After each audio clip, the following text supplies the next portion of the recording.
Sudah terrekod, mohon izin merekam kegiatan ini. Nanti hasil rekamannya boleh kalian minta. Pak, minta Pak hasil rekamannya, silakan. Ya, nanti saya kirimkan. Baik, selamat pagi. Pagi, Pak. Pagi, Pak. Ya. Pagi, Pak. Pagi, Pak. Gimana kabar? Sehat semua?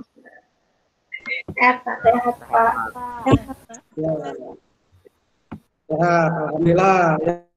Ya, semoga walaupun masa pandemi COVID ini kalian harus tetap sehat ya, jangan lupa jaga kesehatan, ya jaga jarak.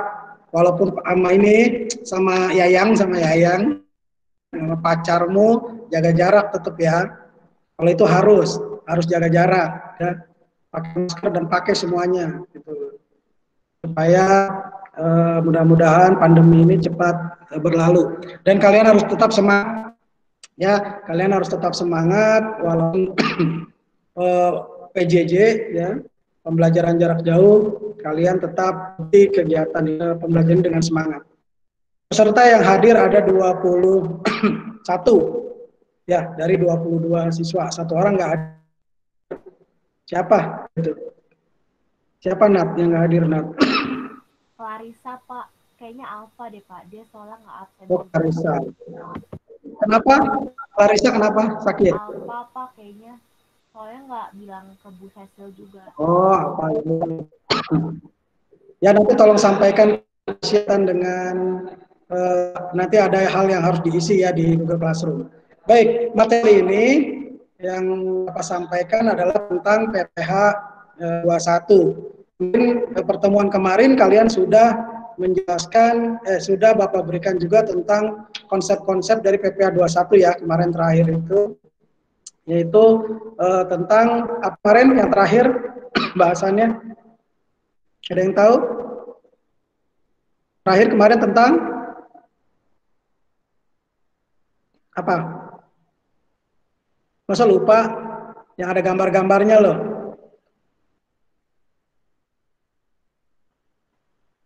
Makanya sambil dibuka PPT-nya.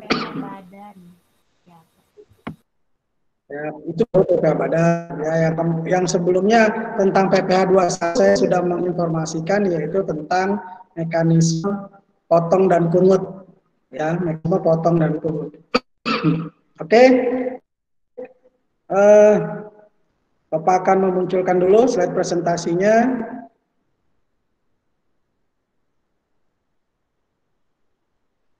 Kalian juga bisa dibuka di sebelumnya ada kok, tinggal di ini aja.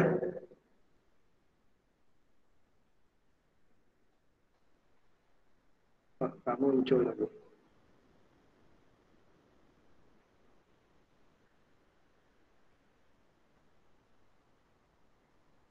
Sebentar. Oh, nggak ada. Oh, ini dia. Aduh. Muncul nggak? Belum, Pak. Belum, iya karena belum diklik. Ji. Kalau diklik baru. Iyalah. Nah, muncul. Oke, baik. Ya, oke. Nah, ini materi kali ini saya akan ulang. Ya, akan ulang sedikit mengenai PPH pasal 2. Kalian sudah Kalian sudah Bapak berikan tentang konsep mekanisme potong dan pungut, ya, mekanisme potong dan pungut. Jadi mekanismenya adalah diawali dari siapa kemarin? Pemberi kerja. Pemberi kerja memberikan penghasilan kepada yang menerima penghasilan. Ya, yang menerima penghasilan di situ adalah Siapa yang menerima penghasilan? Penerima penghasilan siapa? Karyawan. Ya, penerima penghasilan karyawan. Nah, dalam prosesnya gaji itu kan dipotong. Ya, ada yang termasuk objek pajak, ada yang tidak termasuk objek pajak. Ya, macam-macam di situ. Jadi tergantung daripada penghasilannya. Jadi penghasilannya itu dia termasuk objek pajak atau tidak, kan gitu ya. Termasuknya objek pajak atau tidak. Tuh, yang penting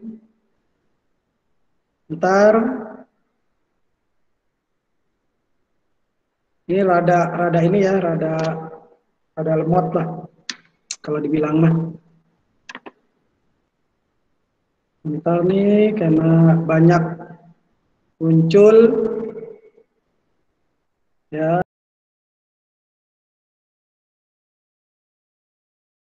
Ntar nih karena banyak muncul ya. Nah, oke. Oh, Stefani keluar lagi nih, kenapa nih? Stefani jangan keluar masuk, ntar nggak ke absen. Ya, oke. Ya, ini mekanismenya. Ini yang pertama adalah saya kasih konsepnya dulu. Kompetensi dasar.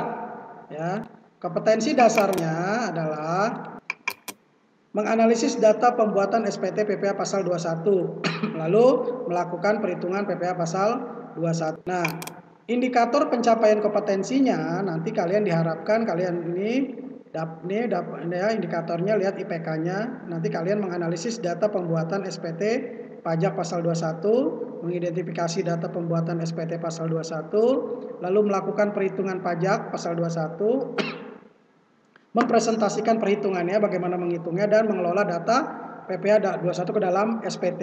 Ya, nanti tuh. Nah, itu indikatornya ya.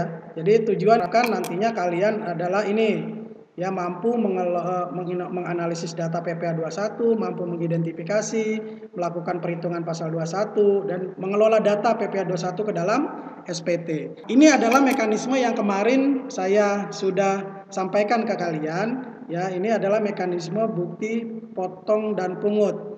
Coba siapa yang masih ingat dijelaskan secara menurut narasi kalian? Coba siapa yang bisa, silakan. Ya, tolong dijelaskan. Ayo, siapa yang bisa? Silakan dijelaskan narasinya bagaimana itu. Ayo.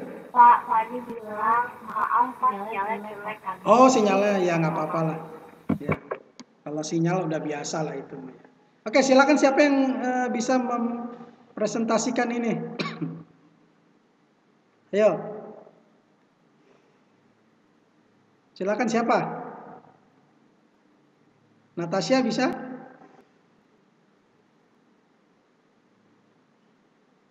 Sampai dengan laporan. Ayo dijelaskan kembali bagian ini, kan kemarin sudah. Di bagiannya bagaimana itu? Nah, ini bagaimana? Mekanismenya. Mana?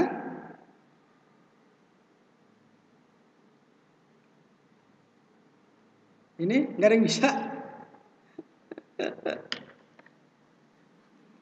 Ayo, masa kemarin nggak bisa?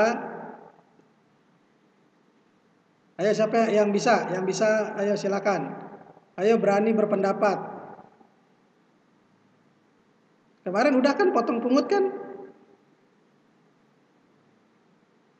Ayo silakan.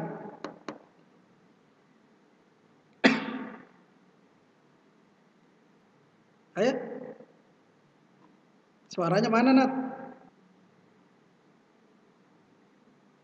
Di mute dulu dong. Ya. Hah? Iya, silakan coba. Ayo. Jadi pemberi hasil karyawan itu dia itu ada yang membayar ada opsinya, ada yang objek. yang objeknya dibayar penerima penghasilan.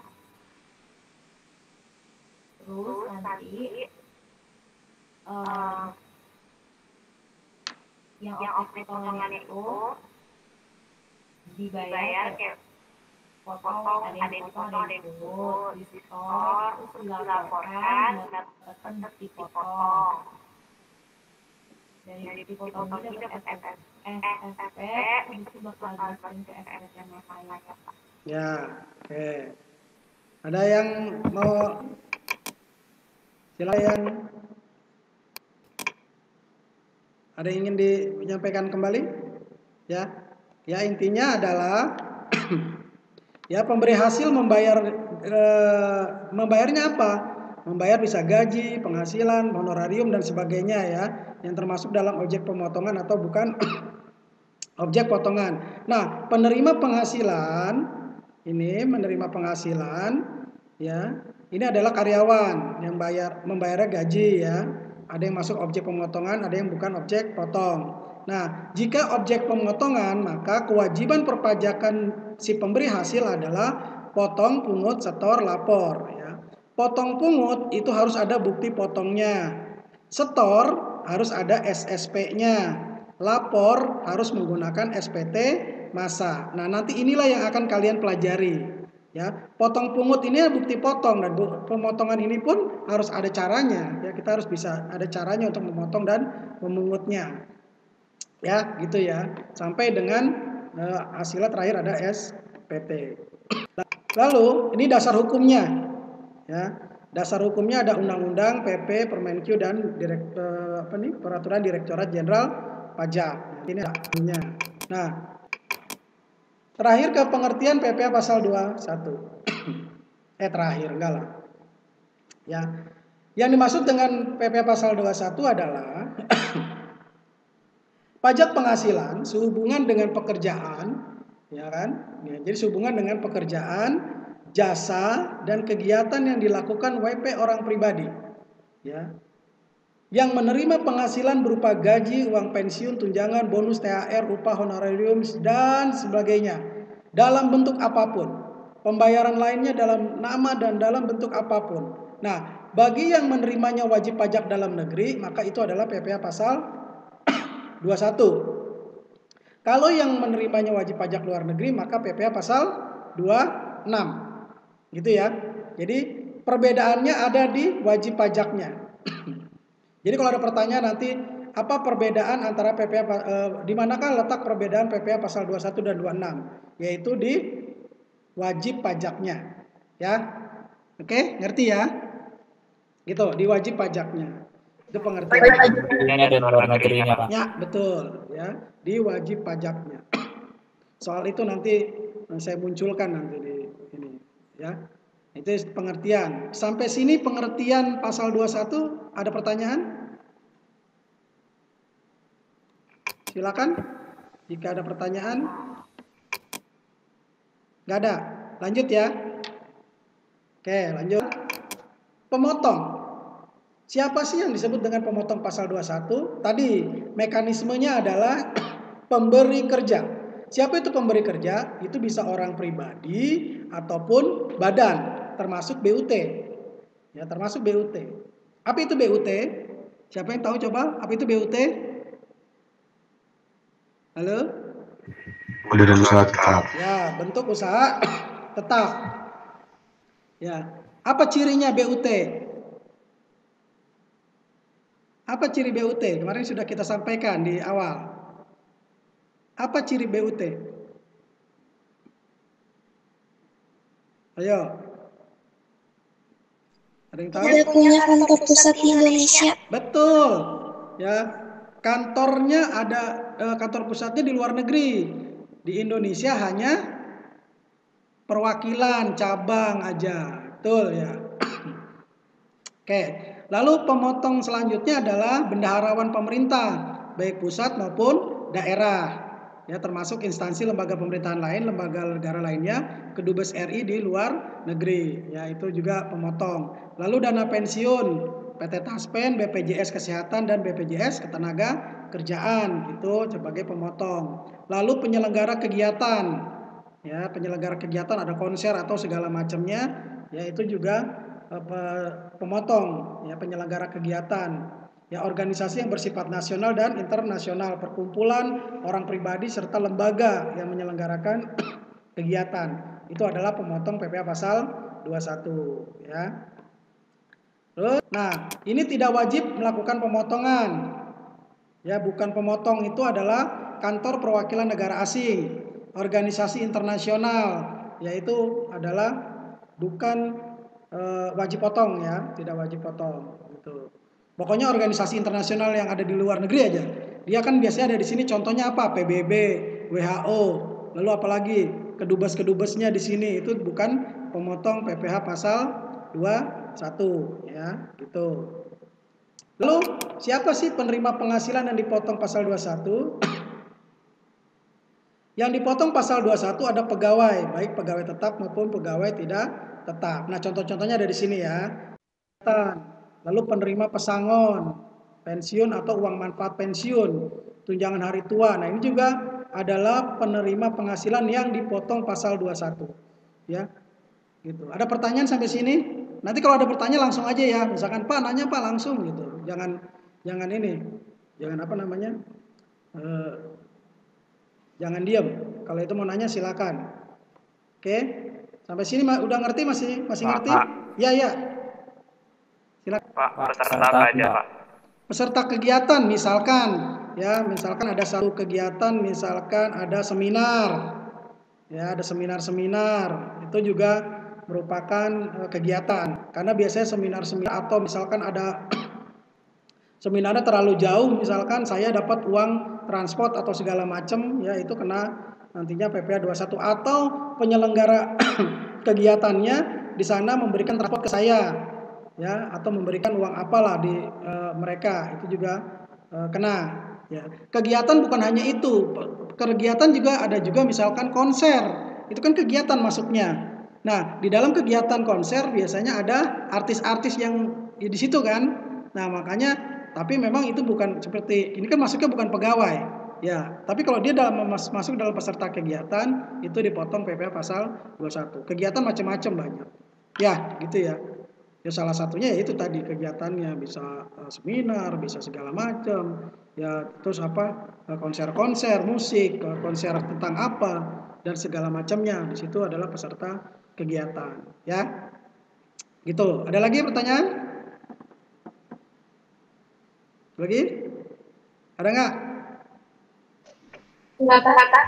Oke, lanjut. Ini adalah tidak termasuk penerima penghasilan potong pasal 21. Ya. Tadi di depan udah. Ini adalah rata-rata di sini, ini adalah pejabat perwakilan diplomatik, konsulat atau pejabat luar negeri. Ya, dari negara asing, kan biasanya banyak tuh kantor-kantor kedutaan di Indonesia. Nah, dia tidak termasuk penerima penghasilan yang dipotong.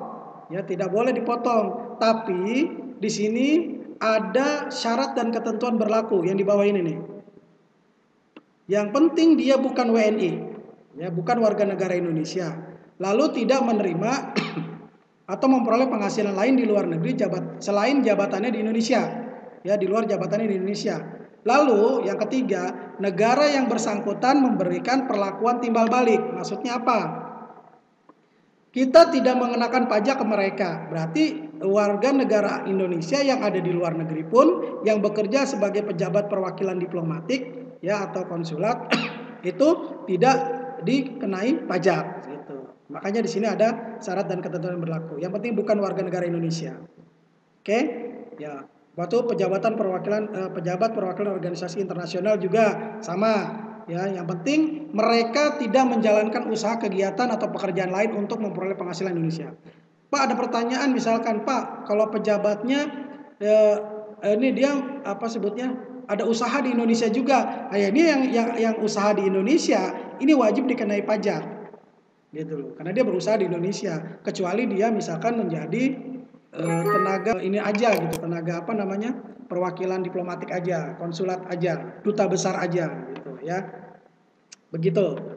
Oke, itu tadi. Nah, itu yang tidak terima penghasilan.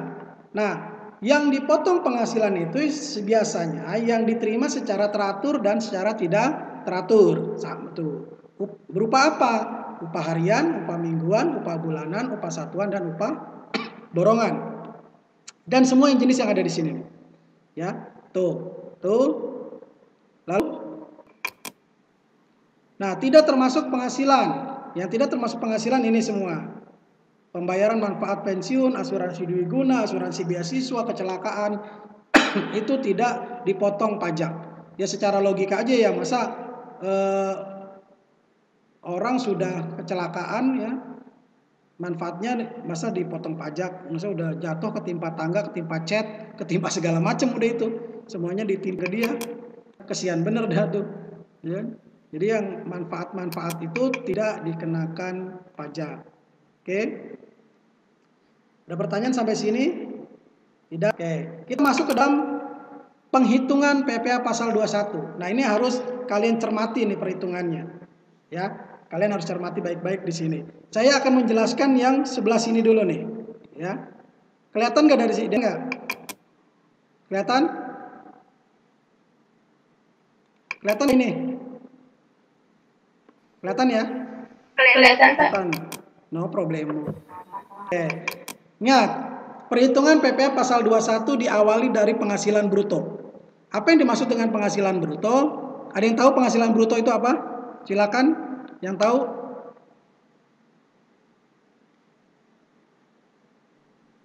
Ya, silakan yang tahu apa itu penghasilan bruto.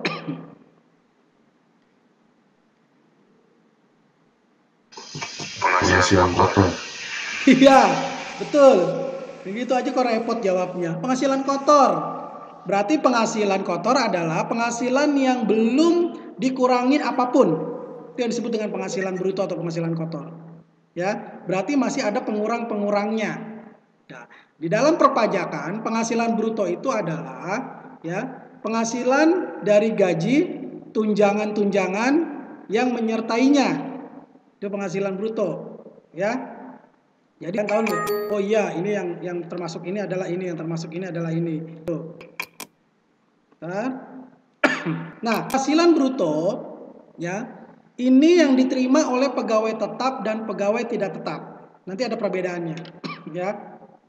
Nah, di dalam penghasilan bruto lihat ada gaji plus tunjangan terkait dengan gaji. Misalkan dia dapat tunjangan transport, dia dapat tunjangan pendidikan, atau dia mendapat tunjangan absensi segala macam, masukin semua penghasilan di situ.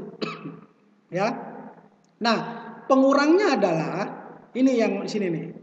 Dikurangi dengan biaya jabatan. Nah, biaya jabatan ini khusus untuk karyawan tetap. Ya, hanya untuk pegawai tetap. Kalau dia pegawai tidak tetap, maka tidak ada pengurangan biaya jabatan. Paham ya? Tidak ada pengurangan biaya jabatan untuk pegawai tidak tetap. Ini rambu-rambunya nih. Ya, nanti ada kamu ngisi di Google Form, ada rambu-rambunya, kamu harus pahami di sini. Ya. Nah, biaya jabatan 5% dari penghasilan bruto. Ya, 5% dari penghasilan bruto. Nah, ini rambu-rambunya nih. Mungkin ada yang udah tahu ya caranya ya. 500.000 per bulan, 6 juta setahun. Itu maksimalnya. Ya. Jika kalian ngisi 5% dikali penghasilan bruto, misalkan kamu ngitung per bulan dulu dah. 5% dari penghasilan bruto per bulan, pada saat kamu ngitung hasilnya adalah 700.000. Maka kamu nulisnya cukup 500.000 aja. Karena ini maksimalnya 500. Ya. Kalau ngisinya lebih dari itu, maka kamu tulisnya tetap 500.000 setahun, sebulan. Setahunnya 6 juta. Kalau kalian ngitung 5% kali penghasilan bruto 450.000, maka kalian tulis 450.000. Gitu. Ya. Paham ya? Paham ya? Paham. Ya. Apa? Paham apa? Apa coba? Kalau ayo coba ulangi itu yang tadi saya omongin coba. Ayo apa? Hah? Kalau 5% dari pendapatannya itu di atas 500.000 per bulan, maka yang ditulis itu 500.000 per bulan. Nah, betul. Ya. Kalau di atas itu tetap 500. Oke. Sudah sampai sini? Ya, bentar soalnya.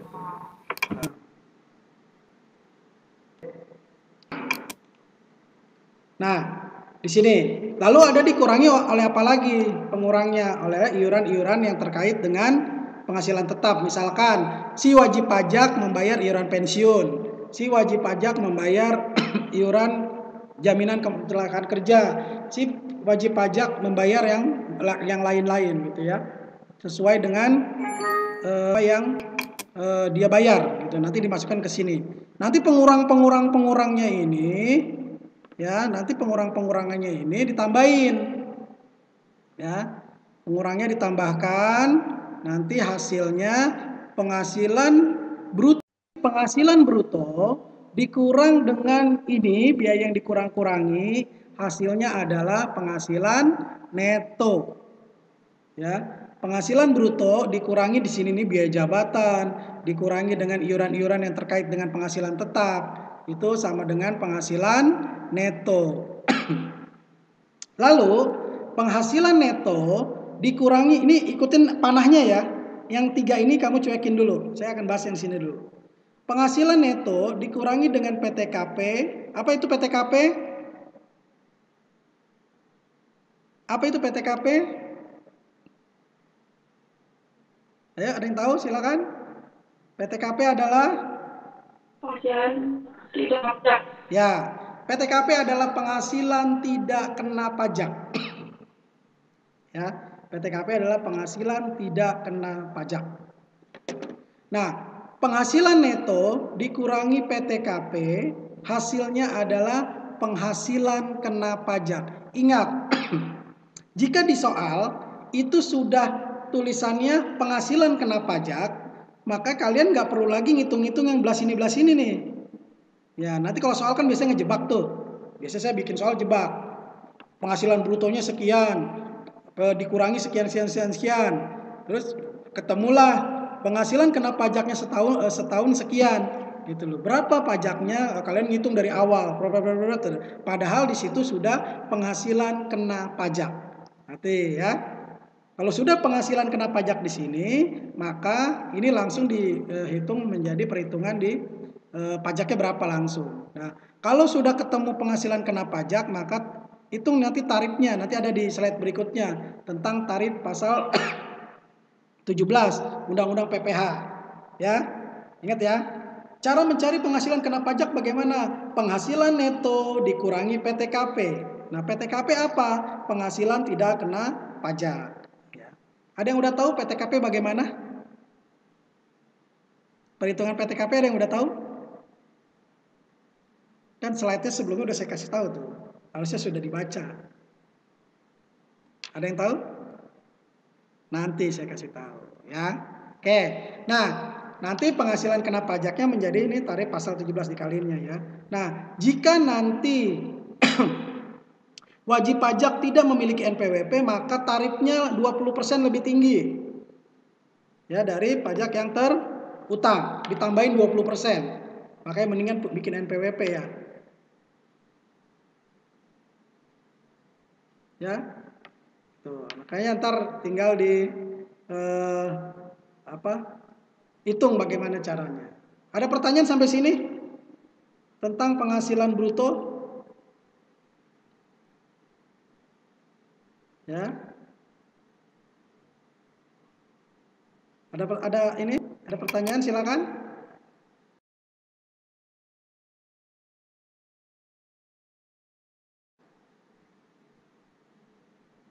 Saya nanya jangan malu. Malu bertanya pulang. Kita nggak nyampe-nyampe. Kalau malu bertanya ya pulang, nggak nyampe-nyampe. Ayo, silakan. Any question? No? Lanjut?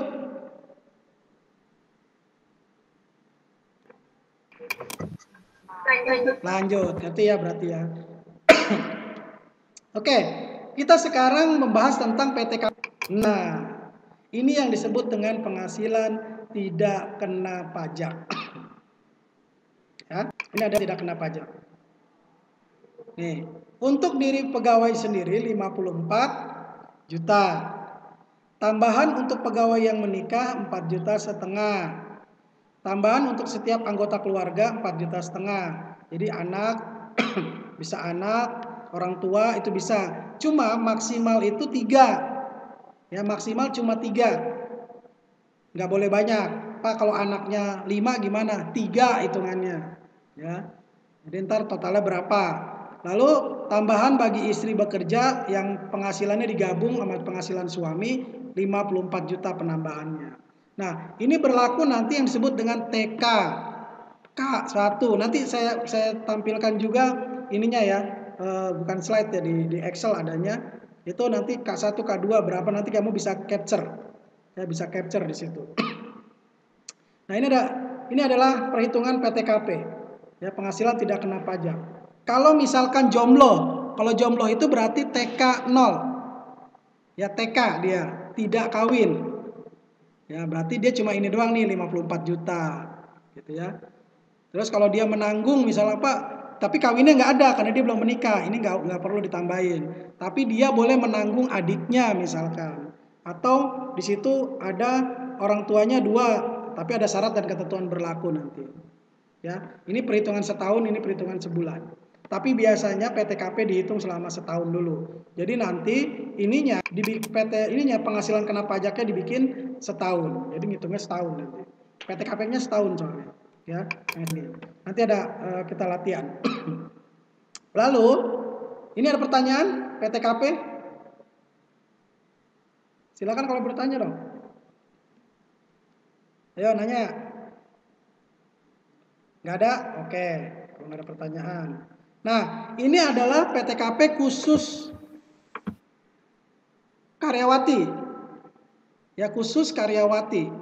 Lihat, karyawati ini ada statusnya menikah. Kalau dia statusnya menikah, dia hanya untuk dirinya sendiri 54 juta. Kenapa? Ada yang tahu? Kenapa kalau cewek nih udah menikah justru malah untuk dirinya sendiri 54 juta? Ada yang tahu? Halo? Halo, diam aja kayak ngomong. Kenapa? Ya?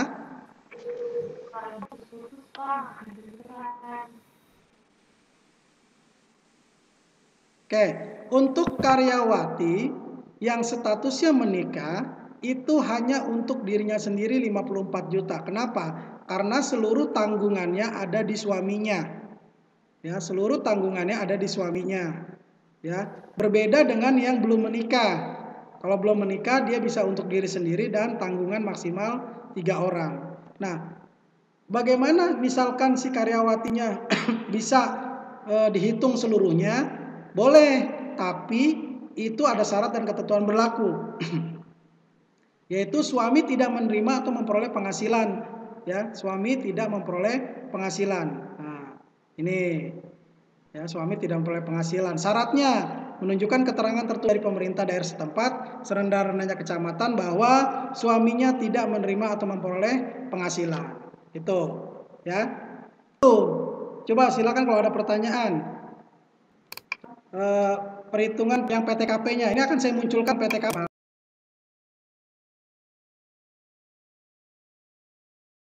Alhamdulillah nih udah rada-rada bisa semuanya.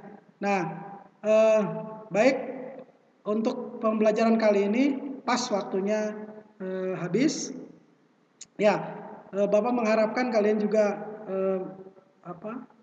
belajar dengan baik untuk praktek minggu depan, ya Senin. Ya, jadi kesimpulan yang bisa Bapak sampaikan atau ada yang mau menyimpulkan dari pembelajaran kali ini, silakan. Ayo, silakan. Siapa yang mau menyimpulkan? Kesimpulan kali ini apa? Kesimpulannya dari pembelajaran kali ini? Jason? Jason? Mana si Jason? Jason Jonathan.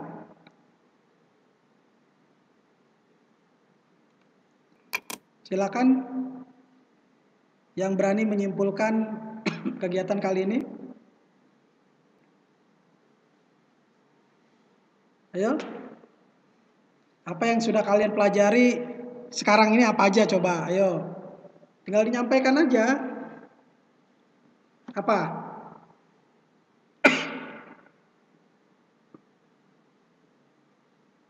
Halo? Masih ada orangnya nggak ini? Di kelas ini masih ada orangnya nggak ini? Oh masih. Ya udah, kesimpulannya apa? Jadi refleksinya apa, kamu udah belajarin apa aja?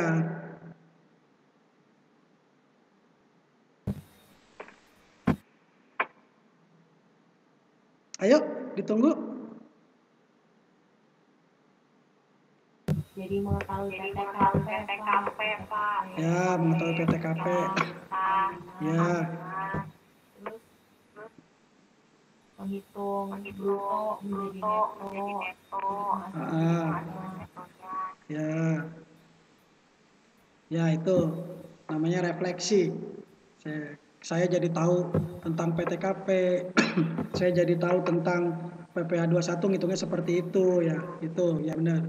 Oke, baik, kesimpulan dari saya bahwa perhitungan PPh 21 ini diperlukan ya, sangat diperlukan dalam perhitungan perpajakan. Ya, jadi nanti supaya juga kita mengetahui bagaimana proses perpajakan itu dari angka pajak yang kita bayarkan. Jadi kita tahu nih, pajak yang dibayarkan itu adalah sekian, itu dari mana saja ya, perhitungannya itu dari mana saja, fungsinya seperti itu, supaya kita juga tahu nanti suatu saat pun kalian akan tahu bagaimana cara menghitung pajak dari penghasilan orang lain, atau mungkin orang tuamu juga. Jadi kamu bisa tahu, Bapak bayar pajak sekian gitu, nanti bisa dihitung juga kamu, oh iya Bapak dari penghasilan sekian bayarnya pajaknya sekian gitu ya. Jadi gitu, terima kasih atas kesempatan ini untuk pembelajaran jarak jauh ini. Semoga kalian sehat selalu, tetap semangat belajarnya, jangan kasih kendor lah ya, harus semangat terus ya, biar nanti di Januari insya Allah ya kita mengadakan pertemuan tatap muka seperti ini ya.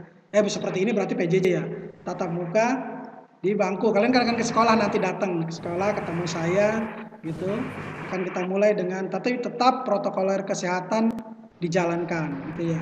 Oke, sebelum ditutup silakan, karena tadi kita awalnya tidak berdoa, lupa kan? Mungkin kita tutup dengan doa. Silakan, siapa yang doa?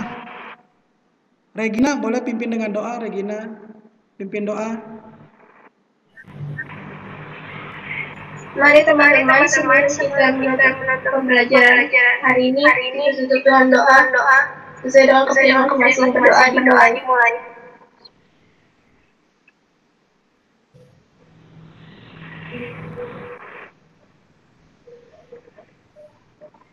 Berdoa selesai.